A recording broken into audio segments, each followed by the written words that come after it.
OK, bonjour. Je vais juste partager quelque chose à l'écran. Ce ne sera pas bien long. Le temps juste de le faire pour vous montrer comment faire une transaction swap versus trade dans Lobster. Je vois que mon compte secondaire.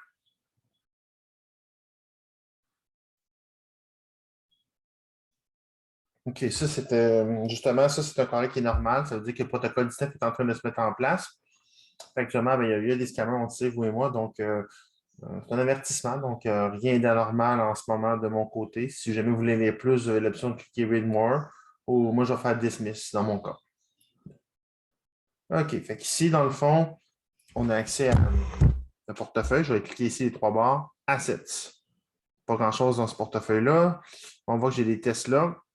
J'en ai 6 millions, quelque chose là. Ça vaut une demi-cent. Et j'ai mes Lumen, j'en ai un pour 1,53. Donc, je vais par exemple faire une transaction pour ajouter du Tesla. Donc, je vais cliquer par exemple sur la monnaie que je veux. Il faut que je l'aide normalement. Enfin, je vais vous donner un exemple pour le CTGX qu'on parle en ce moment. Ça pourrait être d'autres monnaies. CTGX. Normalement, on cherche pas par nom, mais par domaine, mais je le connais par cœur. Donc, c'est celui d'en haut. C'est vrai? C'est ici. Parce que je suis sur mon téléphone secondaire, donc je n'ai pas accès à Telegram. Donc, je n'ai pas accès à ma liste de domaines. C'est pour ça que je suis allé par nom. OK? Ici, il est ici. Donc, je le vois, c'est vraiment lui, c'est lui qui a plus d'asset holder. Il n'y a aucun souci. Fait que là, je vais faire trade.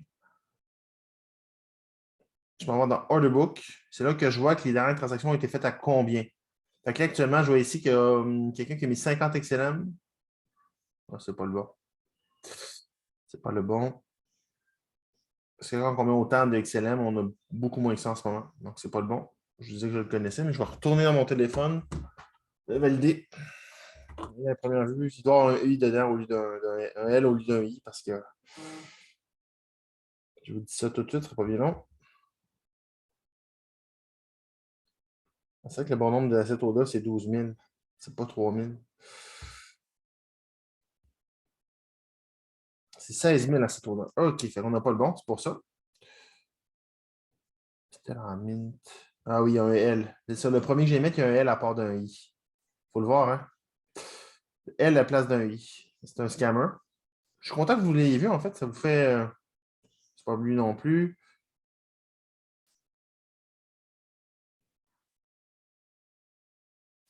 Parce qu'on va le rentrer au complet, ça va être mieux. C'est la preuve qu'il faut chercher par domaine. C'était GX. Point et non tiret. Stellar mint.io. On y va. On va faire une erreur.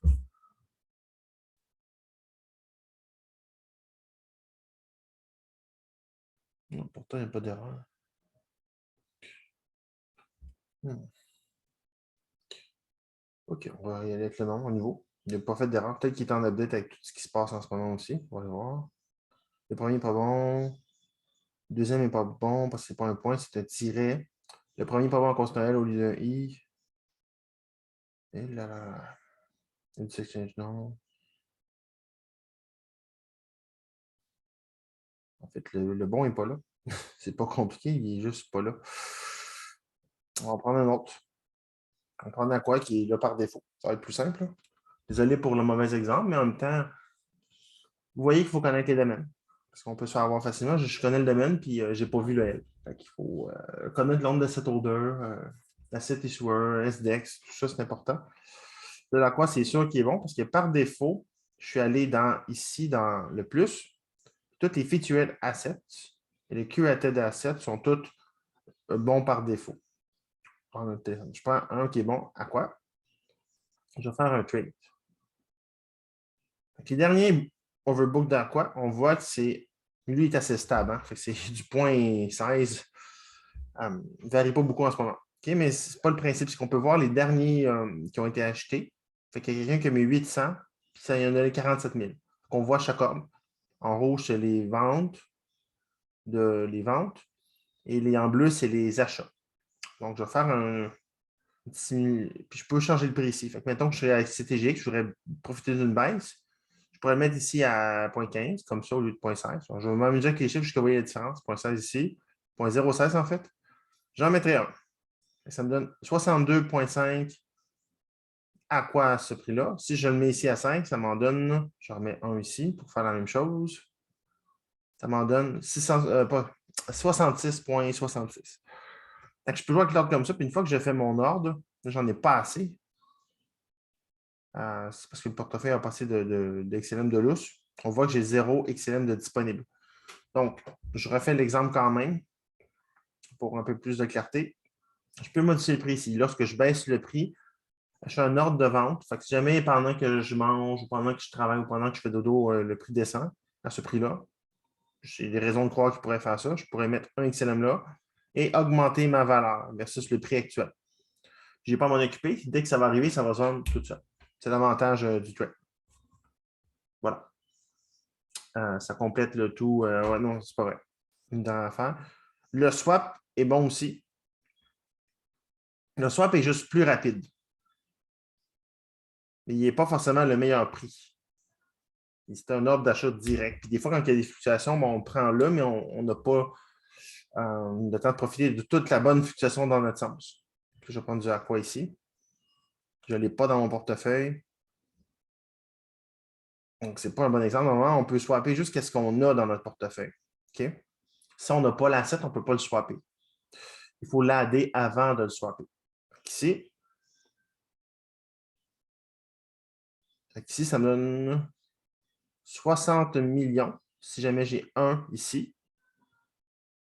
Là, ça, c'est pour le swap. On va comparer lui parce que c'est lui qui est dans le swap. Ça va être plus facile de voir. Je vais aller dans lui dans trade. Et quand ils sont bas comme ça vaut souvent moins la peine de les trader. Parce que ils sont tellement bas qu'on ne voit pas grand-chose dans l'order book. Vous allez voir. Vous voyez? C'est des zéros partout. Fait dans ce temps-là, il vaut mieux swapper. Okay? C'est un bon exemple. Mais en gros, le swap et le trade, c'est des fonctions différentes.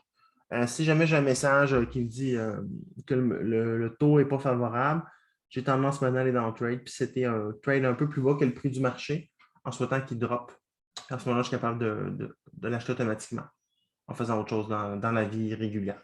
Voilà.